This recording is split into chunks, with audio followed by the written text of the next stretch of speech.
খাবার দিলে হাঁস পালনে সফল হওয়া যায় না।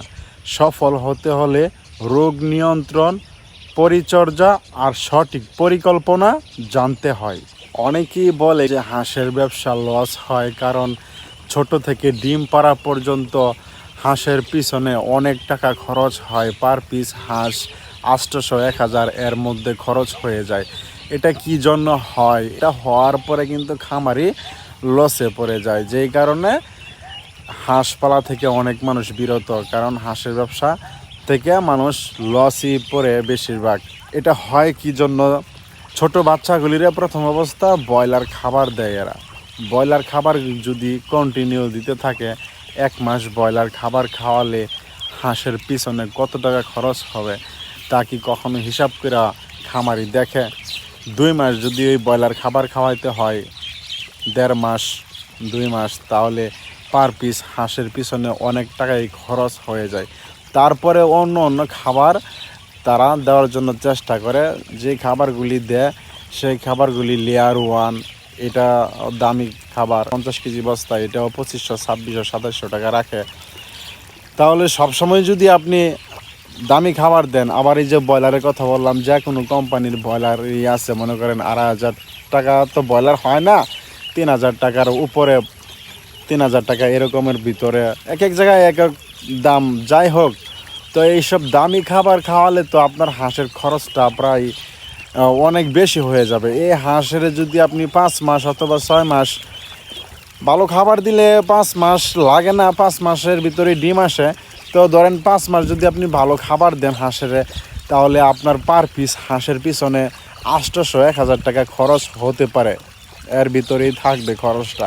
তো সাধারণত একটা হাঁসের ডিম পাড়া পর্যন্ত নিলে 500 থেকে 600 টাকা খরচ হয়। সেই জায়গার মধ্যে যদি আপনার 800-1000 টাকা খরচ হয়, তাহলে তো আপনার লসই হবে, তাই না?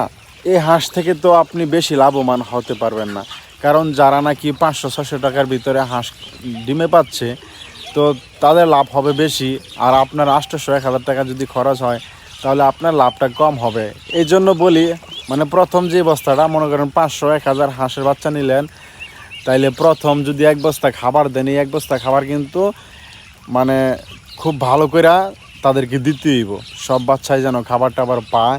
আপনার এখানে অনেক খাবার নষ্ট হবে, অপচয় হবে, তো সমস্যা নাই অপচয় হলেও, কারণ এখানে আপনার বাচ্চা বাঁচানোর কথা। আপনি যদি এখানে সীমিত বিভিন্ন পাত্রের মধ্যে খাবার দেন অল্প অল্প করে, তাহলে কিন্তু আপনার বাচ্চার অবস্থা খারাপ হয়ে যাবে।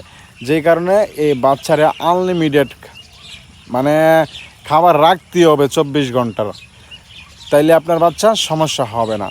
তো এরকম অবস্থায় কিন্তু 1 বস্তা খাবার চলে যায় 5-6 দিনে। আপনি যদি 1000 বাচ্চা নেন, 600-800 যাই নেন, 4-5 দিন যাবে এই 1 বস্তা খাবার। এরপর থেকে কিন্তু খাবার আর একটু বেশি লাগবে, এরপর থেকে কিন্তু আরও বেশি লাগবে। তো ধরেন 3-4 বস্তা খাবার আপনি খাওয়ালেন, যদি 1000 হাঁস পালন করেন, তাহলে 3-4 বস্তা খাবার আপনি দিলেন প্রথম অবস্থা বাচ্চা টিকানোর জন্য। খুব ভালোভাবে মানে সব জায়গায় খাবার রাখলেন, সব সময় যে কোনো মুহূর্তে হাঁসে যেন খাবার সামনে পায়, ইচ্ছা মতো খাইতে পারে। যেই কারণে আপনার খাবার অপচয় হলেও কোনো সমস্যা নাই, হাঁসে খাবার খাচ্ছে, হাঁস মর্টালিটি খুবই কম। আর যদি আপনি খাবারটার মধ্যে অন্য সিস্টেম করতেন যে আমার খাবার তো বেশি লাগতেছে, আমি খাবার আরও কম দিই, তাইলে কিন্তু আপনার হাঁসের বাচ্চা কিন্তু আবার ছোট বড় থাকতো, হাঁসের বাচ্চার সমস্যা হতো। এই জন্য খাবারটা খুব ভালোভাবে তাদেরকে দিতে হয়, সব সময় খাবার সামনে পায় আর খাইতে পারে। ওই সময় যদি বলেন যে না 2 মাস পর্যন্ত ব্রয়লার খাবার দেব, কি দামি দামি অন্য আরও খাবার আছে ওইগুলি দেব, সোনালি স্টার্টার, সোনালি গ্রোয়ার, ওইসব খাবার যদি দেওয়ার চেষ্টা করেন যে আমি long time broiler grower, broiler starter long time খাওয়াবো, এইসব যদি খাওয়ান, তাহলে কিন্তু আপনার সমস্যা হবে, কারণ আপনার হাঁসগুলি গ্রোথ হয়ে যাবে। আপনার হাঁসের যদি গ্রোথ বেশি হয়ে যায়, তাহলে কিন্তু আপনি হাঁস থেকে সঠিকভাবে ডিমটা পাবেন না, আর আপনার হাঁসগুলি সমস্যা হয়ে যেতে পারে, কারণ ব্রয়লার খাবারটা হাঁসের জন্য না। আপনারা কি করবেন, এই হাঁসগুলিরে লেয়ার খাবার দিবেন, লেয়ার স্টার্টার, তারপর লেয়ার গ্রোয়ার, তারপর আবার যখন খাবারের চাহিদা বেশি হবে তখন লেয়ার 1 দিবেন। আবার লেয়ার 1-এর সাথে কিন্তু ধান মিক্স করবেন, ভুট্টা মিক্স করবেন, গম মিক্স করবেন, এসব মিক্স করে কিন্তু খাবার বানিয়ে তারপর খাওয়াবেন। তাইলে দেখবেন 5 মাস বয়স অনুযায়ী খরচটা 500 থেকে 600 এর ভিতরে রয়ে গেছে। তখন কিন্তু আপনার হাঁস ডিমে চলে আসবে। ডিমে আসার পরে আপনি আস্তে আস্তে অন্য অন্য খাবারগুলি যেরকম ধান, গম, ভুট্টা ওইসব খাবারগুলি কম দিয়ে লেয়ার 1 যে খাবারটা ওইটাই দেওয়ার চেষ্টা করবেন। ওইসব খাবার চেঞ্জ করে কমায় দিয়ে লেয়ার 1টা আস্তে আস্তে বাড়িয়ে দিবেন। তারপর দেখা গেল কি এক পর্যায়ে লেয়ার 1ই দিতে হবে, আর অন্য খাবার দিবেন না, লেয়ার 1ই এক দ্বারা চলবে। তখন কিন্তু আপনার হাঁস ফুল প্রোডাকশন থাকবে। তো এরকম সিস্টেমে যদি আপনি হাঁস পালন করেন তাহলে কিন্তু আপনার হাঁসের ব্যবসায় লাভবান হতে পারবেন। যদি আপনি আবদ্ধ অবস্থায় পেলেন, আমি যে কথা বললাম এটা কিন্তু আবদ্ধ অবস্থার কথা বললাম। আর যদি খালে বিলে হাঁসগুলি রাখেন তাহলে ওইটা অন্য সিস্টেম, ওইটা আরও অনেক খরচ কম হবে। সেই বিষয়ে পরবর্তী ভিডিও পাবেন।